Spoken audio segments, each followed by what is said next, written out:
Uno. Muy bien, gente bella. Comenzamos grabación. Leiber estaba a punto de decir graduación. Grabación. Muy bien. Compartimos pantalla. Bienvenidos todos. Qué gusto estar aquí. Vamos a ver nuestra presentación. Vamos en la página 6. Sesión número 2 de Remando Juntos 2025. Bueno, seguimos con un repaso. ¿Te parece bien? Estamos diciendo que la vez pasada platicamos de unos conceptos para el camino. Tuvimos varias luces por ahí y una de esas luces, digamos que nos encontramos unos faros, fue la conciencia, el coraje, la resiliencia. Salud, Copper. La sinergia, la inspiración y la intuición. Sin querer queriendo, parece que están como hasta por poquito y en orden alfabético. Pero bueno, tenemos dos claves con la letra C, conciencia y coraje. Dos claves con la letra I, inspiración e intuición. Una clave con R y otra con su letra subsecuente, sinergia. ¿Algún comentario de alguno de estos conceptos que alguien quiera compartir? Pues, Hablé ahora. llevamos de tarea los conceptos. Ey, te me fuiste el audio a lo lejos. ¿Por qué no te oigo?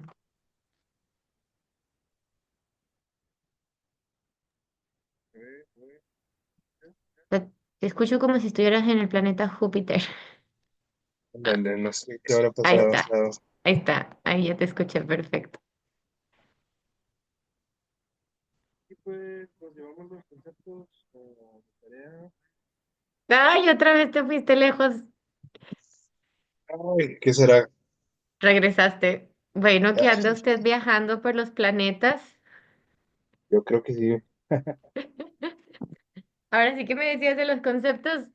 Muy bien, pues nos lo llevamos de tarea y pues al menos pues te he compartido, les he compartido que el chiste del viaje pues es emprenderlo, ¿no? Y tienes que salir a la mar y hay veces que cuando estás emprendiendo o en tu empleo o en tu trabajo, de repente ya no puedes con X situaciones y a lo mejor estos conceptos de cierta manera te pueden servir de brújula para guiarte cuando estés en esas situaciones. Me encanta. Tiene mucho sentido lo que comentas, Liber, porque cuando uno aprende algo, es como que te prendes de eso, como que se convierte en tuyo. Entonces es parte de tu brújula, pues, exactamente. Y uy, no, después vamos a platicar también de ese concepto de la brújula, porque yo creo que amerita toda una sesión para hablar de la brújula. Am, Mi papá voló en privado, avionetitas, un tiempo, bueno, unos 20 años o muchos años. Y entonces le preguntaba del tema de las brújulas y es bastante interesante todo lo que me comparte. Y luego también me platicaba de una bitácora que los eh, pilotos están obligados a llevar. Yo no sabía, ¿tú sabías eso, Leiber?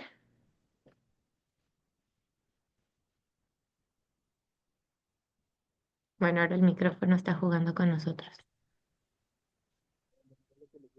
No sé qué sea lo que afecta, pero aquí lo ando moviendo. Es que no sé qué pasa con esto que te oye. ¿Será que están... ¿De qué tipo de... traes audífonos? No, traigo el celular. Ah, Ah, ahí sí te pongo escucho. audífonos. A ver, tal vez los audífonos se comporten. A ver, permíteme. Mientras le voy a quitar el vaso del Hopper, que ya se anda comiendo un vaso de hielo seco. ¿Usted cree que eso es para jugar? No, señor. Ven, ven, dame. Mira, me dejó con esto. Ven, hijito. Come, dame ese vaso. Aquí, aquí. Come. A ver, Sari, ¿me escuchas mejor? Sí, gracias. Excelente. Ok.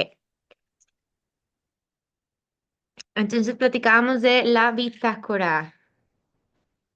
Ajá. Que yo pensaba que solo era tipo registro, ¿no? Ajá, pero haz de cuenta que todos los vuelos que un piloto, una vez que tiene su licencia, bueno, no sé si es una vez que tiene licencia o durante su tiempo que comienza, porque son todas unas eh, prácticas, ¿no? De horas de vuelo que tienen que pasar hasta llegar a tener la licencia, después de pasar las horas de vuelo y el examen práctico, y luego entiendo que se tienen que ir actualizando, pero bueno, no sé cómo funciona lo de la actualizada. Me imagino que depende de tu tipo de licencia, pero él me dice que tiene todavía su bitácora donde él iba registrando todos y cada uno de los vuelos que eh, manejaba. Entonces, pues es interesante, ¿no? Cómo un piloto a lo largo de toda su vida de licencia registra todos y cada uno de los viajes. Me encantó lo poquito que me compartió, pero ya después les estaré preparando más de ese tema porque aunque nosotros estamos en el mar abierto, pues el cielo también tiene su semejanza, ¿a poco no? ¿Por Sí, qué? Porque no. estamos, ¿cierto?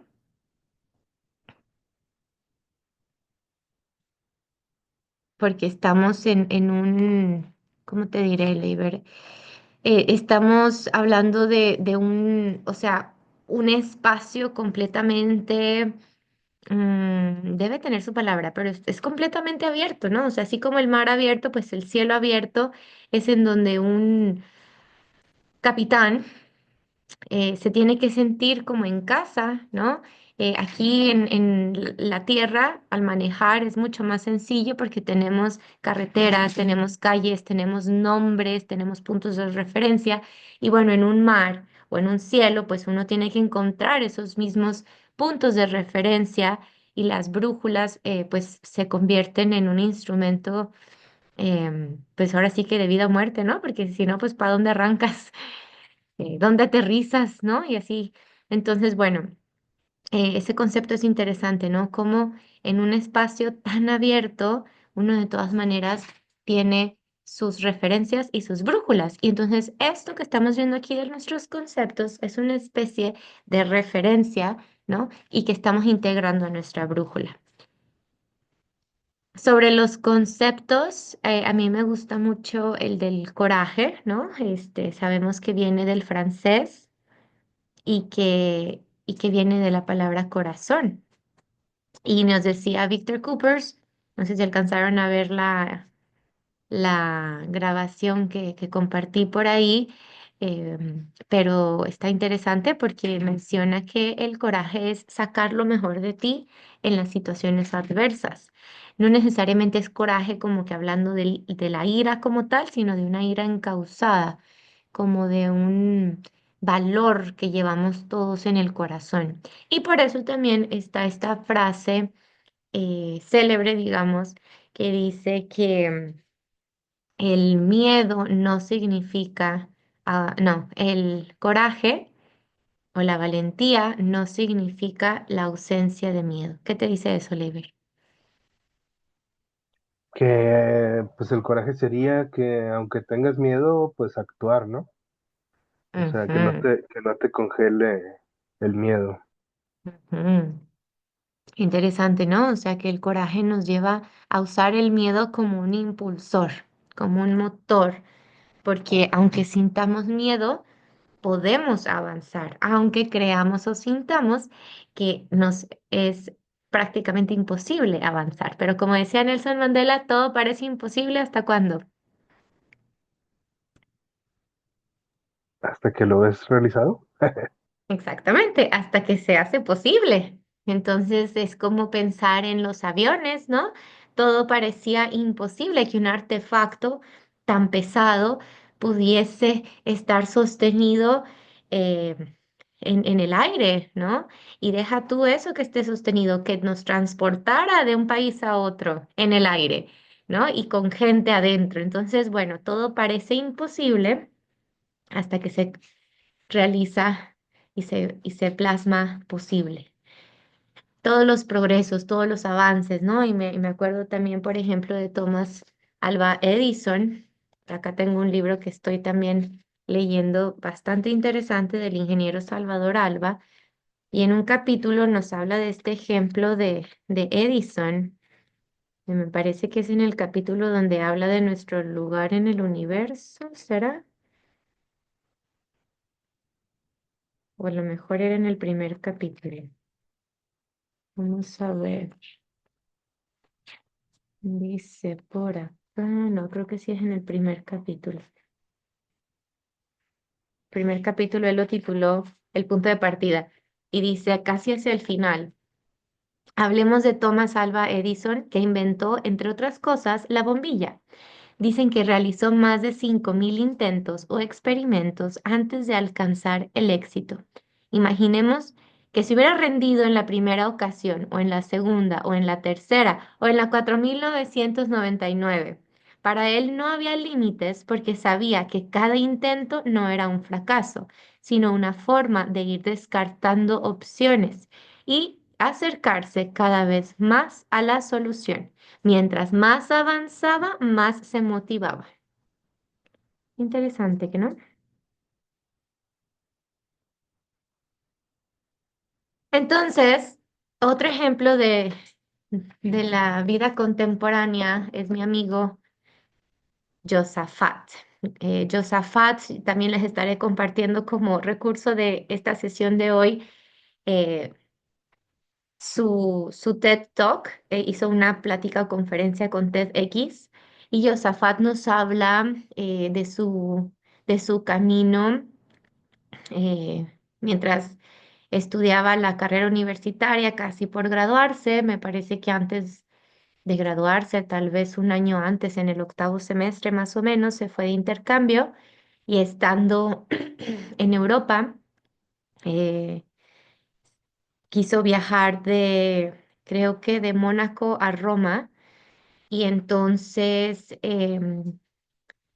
bueno, yo no les voy a contar la historia para no arruinarla, pero el caso es que se accidenta tratando de subirse al tren, se resbala y entonces, pues de pronto, de estar así como tú y como yo conscientes, se encuentra pues en el piso, desangrándose y lo primero que ve cuando abre los ojos y vuelve a la conciencia es su tobillo en un costado. O sea, no me acuerdo si por acá o por acá, de repente ya vio su tobillo.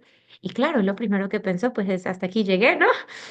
Este, lo asiste un policía, luego lo asisten los paramédicos, lo transportan en ambulancia, llega a un hospital y eso fue a las 3 de la mañana.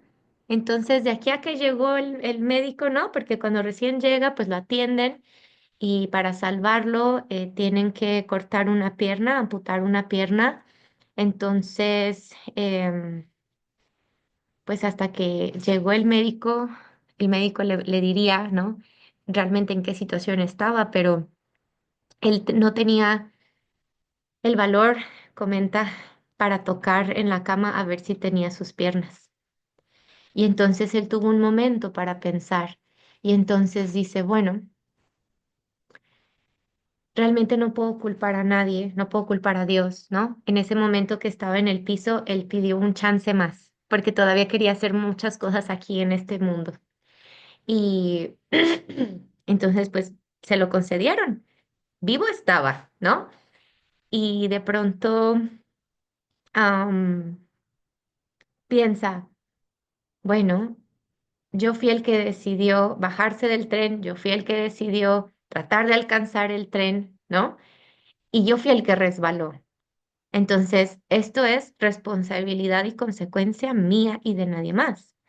Y entonces En ese momento, en ese rato que pensó, él toma la decisión de que algún día, pasara lo que pasara y estuviese como estuviese, algún día él volvería a caminar. Se propone volver a caminar, porque claro, la situación estaba crítica, ¿no? Su tobillo él lo había visto acá en el aire, digamos en el aire, porque pues era, digamos, lejos de donde pertenecía.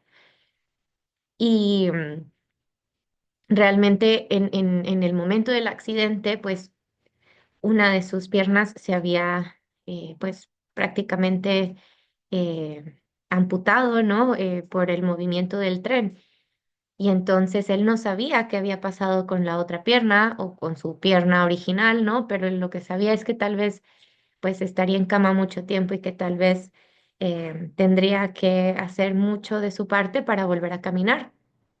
Y resulta que llega el médico, le da las noticias, le explica que para salvarlo tuvieron que amputar la otra pierna y entonces, ¿saben qué le contesta al médico? Le contesta, gracias por salvar mi vida. Y entonces, bueno, 3 semanas y media en el hospital. Lo más, no sé qué versión viene en el TEDx y qué no, pero cuando tuve oportunidad de platicar con él hace unos días, nos contaba que lo más curioso de todo, o lo más irónico, es que en el bolsillo de su short, él traía un ticket, un pasaje para volver a tomar otro tren. Si acaso se le iba ese tren, él tenía como ese pase gratuito y ni siquiera tendría que volver a pagar para subirse a otro tren. Pero él había tomado la decisión de alcanzar ese tren. Entonces, bueno, cuenta de la historia de que fue a buscar prótesis, creo que se llaman protecistas o algo así, protecistas, creo y el primero, él tuvo que buscar varios, porque en uno de los primeros le dijeron, no, así como tú en tus condiciones, no, ya no vas a volver a caminar. O que, no me acuerdo si le dijeron que ya no iba a volver a caminar o que era muy baja la probabilidad de que él volviera a caminar. Y entonces él dijo así como que no, pues se nota que como que no quieren vender. Entonces él buscó y buscó y buscó hasta que dio con un amigo que hizo Cameron, que también había tenido pues esa situación de vida de perder sus piernas y volvió a caminar y ese amigo lo impulsa mucho y total se enteran de un centro de rehabilitación en Oklahoma City y que creen, resulta que él tenía familia en Oklahoma City y entonces sus padres lo llevan a Oklahoma a ese centro de rehabilitación y recordemos, él se había propuesto volver a caminar.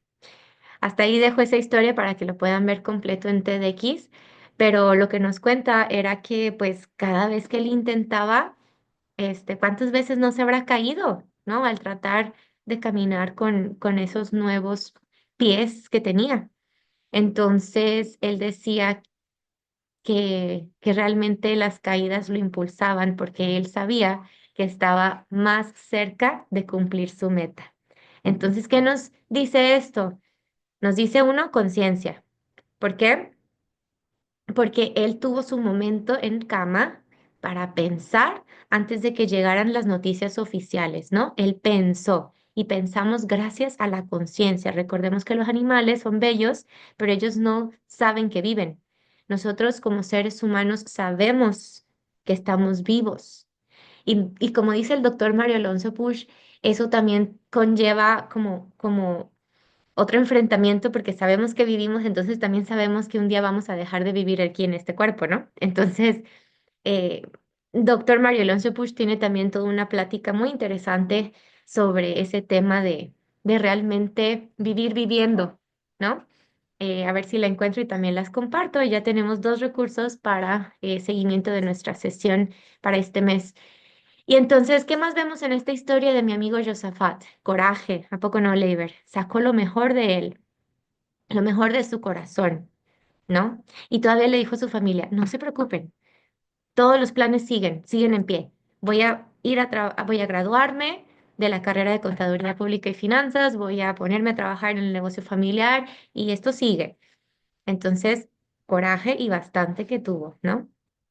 Resiliencia. Uy, no. Si alguien es experto en resiliencia, pues sería alguien que pasó por un accidente de esa magnitud y decide volver a la vida y disfrutar de la vida. Poco no. Sinergia. Él tuvo que hacer sinergia con las personas que venían a apoyarle, ¿no? Tiene ahí fotos muy bonitas en su presentación de la conferencia con el equipo de enfermeras, con el equipo de sus amigos, porque él estaba viajando con otros cuatro jóvenes. Sinergia también pues con los que diseñan las prótesis, sinergia con los compañeros que también estaban em, en rehabilitación, sinergia con su familia, ¿no? Al inicio de su TEDx, él nos platica de su hermana menor, de su mamá, de su papá, y bueno, ahora también nos muestra luego la familia directa que él ha ido formando, que pues es su esposa y dos hijitos bellos. Entonces, imagínate, ¿y de dónde habrá sacado la inspiración? Pues de la pasión por vivir, de Dios, de sus valores, de su fe y, por último, intuición. ¿Cómo podemos definir la intuición? Bob Proctor, en paz descansa, nos decía que cuando nosotros hacemos como oración hacia Dios, pues así se le llama, ¿no? Nosotros, dial- em, no que dialogamos, pero ¿cómo se le dice? Uno se comunica, ¿no? Con el ser inteligente, con el creador. Pero dice que a través de la intuición, Él se comunica con nosotros. El creador se comunica con nosotros a través de ese lenguaje especial que es la intuición. Eso que sientes, eso que está en tus entrañas, ¿no? En ese intestino, eso que también en el corazón a veces palpita, ¿sí? Hay un estudio muy interesante que está plasmado en un documental del corazón de los mismos creadores del Secreto. No me acuerdo cómo se llama este documental del corazón. Y ese sí creo que solo está disponible por ahorita en la plataforma de Gaia, entonces pues es pagada. Pero ese documental es interesantísimo porque nos platica también como de unas tres historias, pero la que yo me acuerdo es que platican de un estudio que hicieron del corazón y mostraban imágenes de diferentes tipos, unas positivas, otras negativas, y iban cambiando las imágenes. Y entonces, en esas imágenes, pues te digo, había unas positivas y unas, digamos, feas, y resulta que el corazón cambiaba de acuerdo, perdón, de acuerdo a la imagen que en los ojos todavía no veían, pero que ya venía una imagen fea, y el corazón avisaba. Está interesante, ¿no? Perdón. Ay, ya está. Acá hay bastante contaminación, no sé si eso me esté afectando. Dicen que hay contaminación, no sé. Ya no sé qué es y qué no. Entonces, bueno, dicho todo esto, Leiber, ¿con qué te quedas del repaso? Pues sí, por ejemplo, el coraje. Muchas veces estos conceptos los ves y no, a lo mejor no entiendes las palabras, pero no sabes llevarlos a la práctica. Y por ejemplo, yo creo que en el momento que vio su tobillo enfrente de él, ahí se prendió la chispa del coraje y le dio la decisión de seguir viviendo, porque si te pasa un accidente así de fuerte, yo creo que intuitivamente eliges seguir viviendo o te rindes. O sea, por eso mucha gente no sobrevive, porque pues dijo, no, pues para qué sigo, ¿no? Y él tuvo el coraje de seguir viviendo a pesar del accidente. Ujú. Y desde el accidente, qué interesante, Leiber, muy buena observación, gracias. Precisamente él perdió, por ahí en el TEDx explica, como 4,5 litros de sangre. O sea, sí, estuvo a punto de desangrarse. ¿Y Sí, te imaginas también el impacto emocional? ¿Mm? sí, yo creo que no sería fácil la decisión no sería automático el coraje de seguir viviendo. Yo creo que sí existe una parte de nosotros que no tendría ese coraje y decidiría rendirse. Muy probablemente, es verdad, Leiber. Y por eso tiene mucho sentido, ¿no? Hablar de inspiración, significa de lo que está adentro de nosotros, ¿no? Em, Claramente la intuición creo que sería como la brújula mayor, de donde se manda la señal esa del magnetismo a la brújula menor, no sé. Pero bueno, ya que platiquemos después, en la siguiente sesión podemos recapitular lo que nos haya dejado a cada quien nuestro amigo Josafat, que muy amablemente pues regaló a la humanidad ese TEDx. De hecho ya tiene varios años esa conferencia, pero pues sigue siendo actual. Tuve yo la bendición de escucharla, la conferencia en versión petit comité, versión resumida, bueno, ni tan resumida, pero de viva voz, ¿no? En una salita de juntas de un café, pero vale la pena que se echen el clavado, dura como 17 minutos su conferencia. Y bueno, por otro lado, también escuchar al doctor Mario Alonso, porque nos deja también unas claves sobre esta conciencia que se le otorga a la creación más alta de Dios, que es el ser humano. Y entonces, bueno, hoy tenemos un tema hermoso. Vamos a comenzar el repaso del libro de James Allen. ¿Se acuerdan que les prometí que la vez pasada solo fue introducción, pero hoy ya vamos a comenzar con nuestro libro que está mini, mini, mini, como dicen por ahí? Don Rafa dice que parece historieta. Pero uf, potente, es una bombita, una bomba pequeña que hace una explosión gigante, o como un cerillo más bien que puede causar una explosión gigante en los corazones si nos enfocamos, ¿no? En qué nos quiso decir James Allen a través de este libro, que básicamente nos está hablando de cómo pensar. Si bien Napoleón Hill nos habla de la importancia de pensar, James Allen viene a decirnos cómo pensar, porque tal cual el libro tiene el título Como un hombre piensa, significa que nos está haciendo referencia a que como un hombre piensa, así es él en su corazón. Entonces, vamos a enfocarnos en el tema del carácter, es decir, lo que hay en nuestro corazón y cómo lo moldeamos, porque aunque tú naces con un temperamento, también tienes un carácter que forjar. Y aquí nos habla de la, para mi punto de vista, la expresión máxima del carácter del ser humano consciente y se puede resumir en una palabra que es el título de este capítulo y es el capítulo final del libro. Vamos a empezar ahora sí que por el final, rompiendo paradigmas, ¿por qué no? Y es el de serenidad. Entonces vamos a cambiar la pantalla para proyectar este capítulo. Por acá lo tengo. Ahora, es un capítulo que lo tengo en forma de tríptico. Quien lo quiera me lo puede pedir en chat personal y con todo gusto se los puedo hacer llegar. Vamos a poner acá, esconder la barra de los controles. Y entonces, este es el capítulo tan pequeñito. Tiene sentido porque el libro en general es pequeñito, pero como les digo, este es el capítulo final. Entonces, James Allen nos habla de serenidad. Está en inglés, pero es que es tan bonito que creo que vale la pena utilizar los dos idiomas. Vamos al primer párrafo que dice, Calmness of mind is one of the beautiful jewels of wisdom. It is a result of long and patient effort in self-control.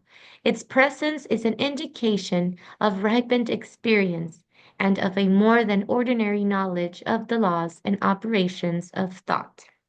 Ahora, este capítulo es para que estemos escuchando una y otra vez, ¿sí? Yo lo tengo en video que también les voy a compartir como tercer recurso oficial de la sesión de hoy para este mes, para que escuchen con la voz de Bob, ¿ok? Si ustedes quieren, o pueden buscar otro en español, grabarlo con su propia voz si quieren, tal vez, como les funcione mejor, pero este les recomiendo que mínimo durante el mes lo escuchemos mínimo 4 veces y de preferencia 30 veces, una vez al día.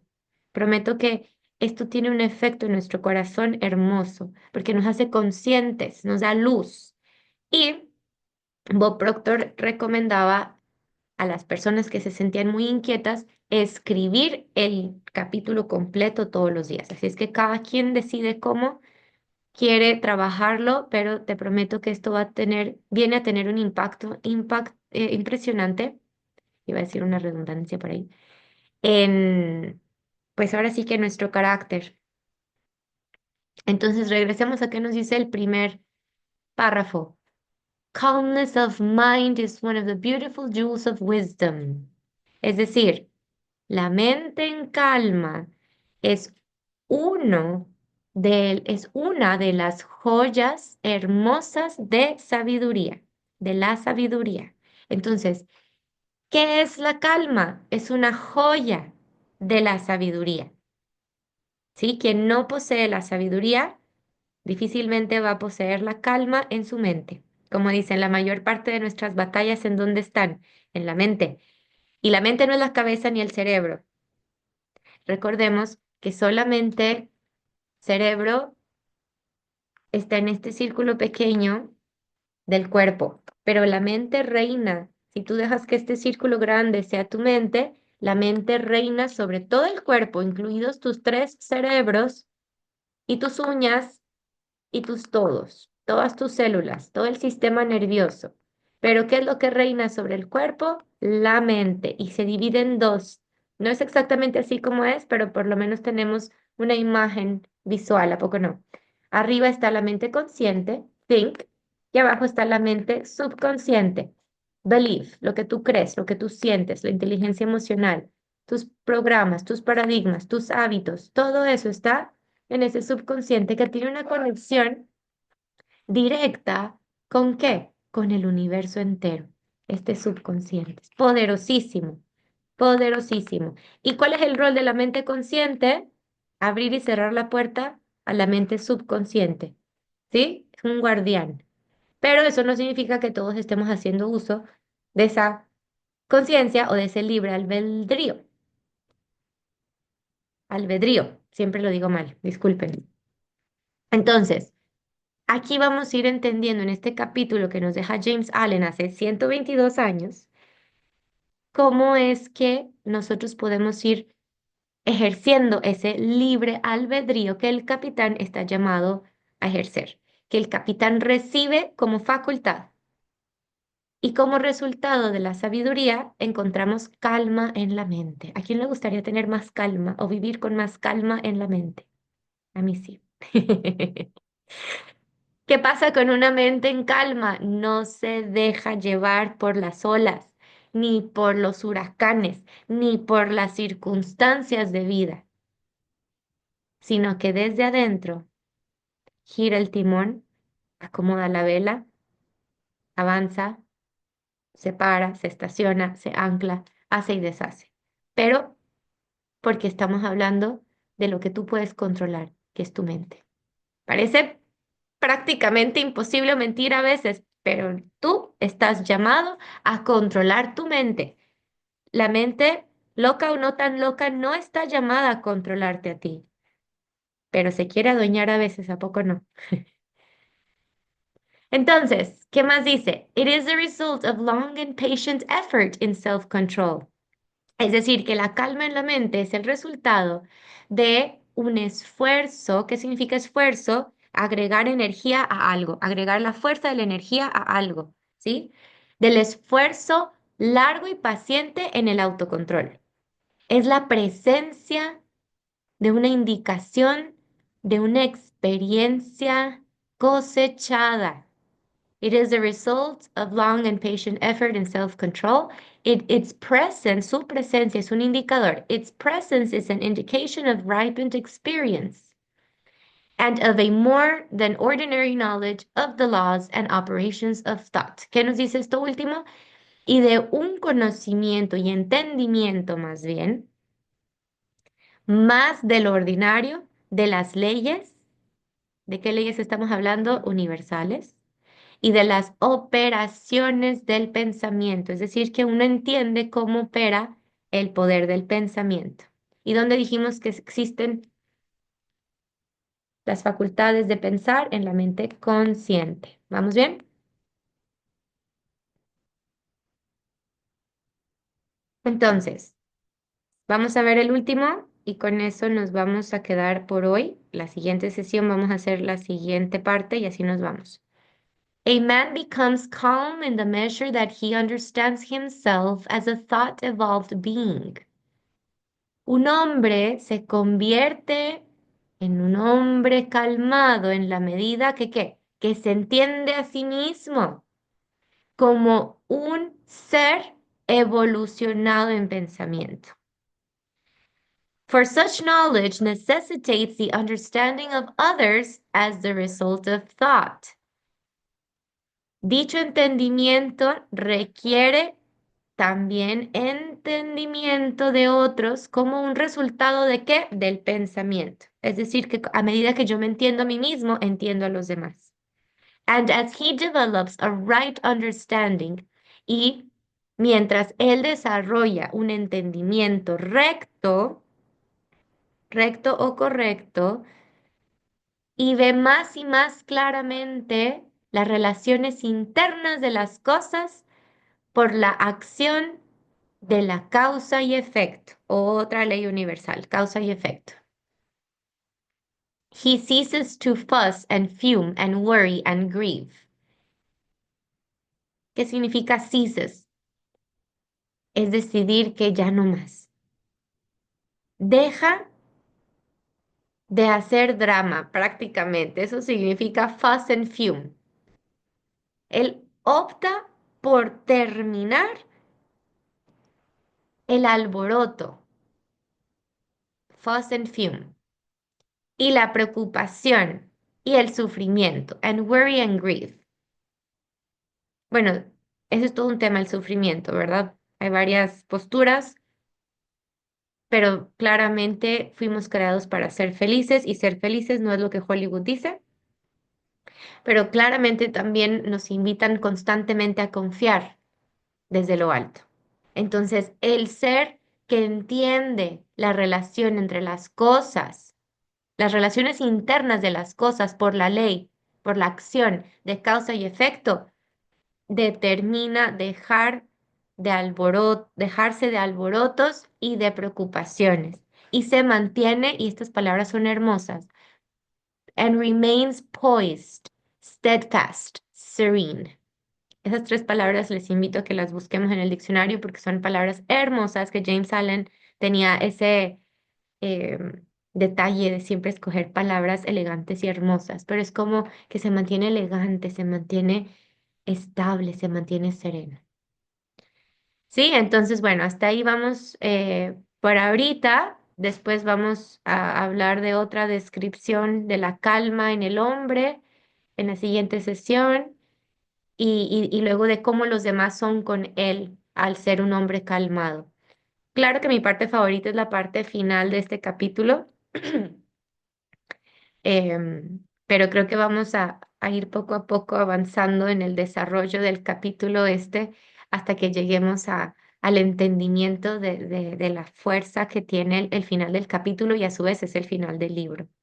Entonces, bueno, como les dije, alguien que quiera este tríptico simplemente se acerca a mí en chat personal y les comparto el tríptico en su versión electrónica para que tengan, si gustan, pues ahora sí que el capítulo en estos formatos, pero recuerden, yo les estaré compartiendo el audio si lo quieren usar en inglés o si quieren buscar otro en español o grabar el suyo propio libro, ya está también en español, pues son bienvenidos.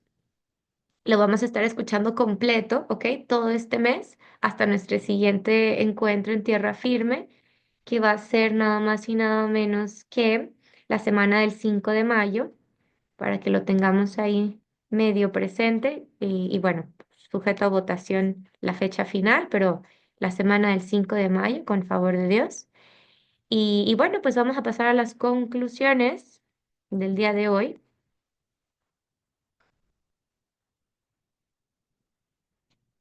¿Qué encontramos, Leiber, como primer conclusión? Pues personalmente, con el ejemplo de la plática TED, vi un poquito más aplicados los conceptos que nos llevamos la vez pasada de tarea. Ujú, Porque una cosa es ver la teoría y otra cosa es saber cómo funcionan en la realidad, porque pues a lo mejor este chico no los puso en práctica conscientemente, pero pues se fueron dando, ¿no? ujú, me encanta. Y tal vez habrá más cualidades, ¿no? Que realmente él puso en práctica, pero a mí también lo que me confirma es qué sabio era Jesús por hablar siempre en parábolas, ¿no? Porque uno va entendiendo esta parte de la acción, de la encarnación de los valores, de las cosas, del amor, ¿no? Como dices, no es lo mismo ver simplemente conceptos a ver los conceptos encarnados. Y por eso dicen que la mayor parte de los verbos, salud, tienen sentido en gerundio, ¿no? Tiene más sentido una persona amando que el amor. Tiene más sentido una persona remando que remar. Tiene más sentido perseverando que el perseverar. Entonces, qué interesante, ¿no? Es encontrar poco a poco la claridad en el concepto y después la claridad en cómo vivir el concepto. Y James Allen hace un trabajo hermoso al hablarnos de la calma. Nos va pintando cómo se ve la calma, esa joya, ¿no? Esa luz del diamante, cómo se ve en el hombre. Entonces, espero que hayan disfrutado. Vamos a cerrar por hoy. Y por último, pues también comparto mi perlita, la perlita que me llevo para mi barquito. Aparte de que el Copper ya está emocionado. ¿Qué pasó, mi amor? Él dice que él también disfrutó la sesión. Bueno, capaz que ustedes en el Zoom no escuchan. O se escucha, pero a lo lejos, me imagino, Leiber. Sí, nomás a lo lejos. A lo lejos. No, acá de cuenta que tengo el porristo número uno. Te estoy oyendo. Ahorita ya vamos a acabar, Copper. Entonces, mi perlita, la que yo me llevo para este barquito, para em, de esta sesión para este mes, sería que realmente tenemos nosotros la facultad de calmar la mente, aunque a veces, tantas veces, pareciera que la mente va a ganar. Me acordé que yo siempre puedo ganarle a la mente porque yo soy el capitán, yo soy la capitana. ¿Sí? Y a medida en que tomo conciencia y a medida en que vivo mi decisión, mi determinación, que me inspiro, que escucho y pongo atención en la intuición, entonces puedo vivir con pasión y con coraje y que la mente tiene que aprender, ¿no? A cuadrarse si yo hago mi papel como capitán consciente. ¿Y cómo lo hacemos? Como dice James Allen, a través del entendimiento. Entonces, eso es lo que hacemos aquí, por eso estudiamos nosotros como estudiantes serios, ¿no? Del desarrollo humano, porque la única manera para llegar al entendimiento va a ser a través de el estudio comprometido tanto de la teoría como de la práctica, porque eso nos va a llevar a ser competentes conscientes. Y la ventaja de un competente consciente sobre un competente inconsciente, que a los dos les va muy bien, pero al competente inconsciente se le hace más complejo el proceso de dar a alguien más el conocimiento y la sabiduría, porque no tiene la conciencia de cómo llegó a donde está. No sabe exactamente qué hizo bien. No sabe qué fue ese no sé qué, qué sé yo, pero disfruta de una competencia y le va muy bien. Pero entonces yo puedo dar lo que yo he recibido. Si yo recibo el entendimiento como un competente consciente, al escudriñar, al escarbar, al observar, al estudiar, al aplicar lo que estudio, ¿no? Por eso esto es una vez al mes, no es necesario estudio diario, pero es estudio comprometido y enfocado para llegar a un entendimiento, a un nivel de conciencia donde yo después lo pueda dar, porque yo doy lo que tengo. Entonces, eso es una gran ventaja de este gran grupo hermoso de capitanes, que uno va recibiendo conciencia y entonces nos convertimos en ese competente pero consciente. Y ese es el que puede transmitir, continuar esa cadena y que se transmita el conocimiento, la sabiduría y el entendimiento de generación en generación, porque sabemos exactamente cómo opera el juego de la vida, sabemos las reglas, cómo está funcionando el universo, ¿no? Cómo es mi rol dentro del universo que Dios creó. Entonces empezamos a encontrar más piececitas, más claridad, y ese es el competente consciente que entonces les digo, transmite lo que sabe de manera consciente a los que todavía no han recibido esa luz, esa conciencia, y también depende, pues, de quien recibe, depende compartir y contagiar esa luz, porque entonces nos convertimos en faros hechos y verdaderos, ¿no? Esos faros que contagian luz en un mundo donde pues hay mucha tiniebla, pero también hay mucha luz. Con eso les dejo. Gracias, Oli. Amén. Gracias, Leiber. Pues sí le hicimos hasta las, ¿qué? 8:28, pero bueno. Gracias a Dios por este rato, gracias Leiber por ser vos presente y gracias a todos. Esperamos sus comentarios en el grupo de capitanes y nos vemos la semana del 5 de mayo. Buenas noches. Muchas gracias.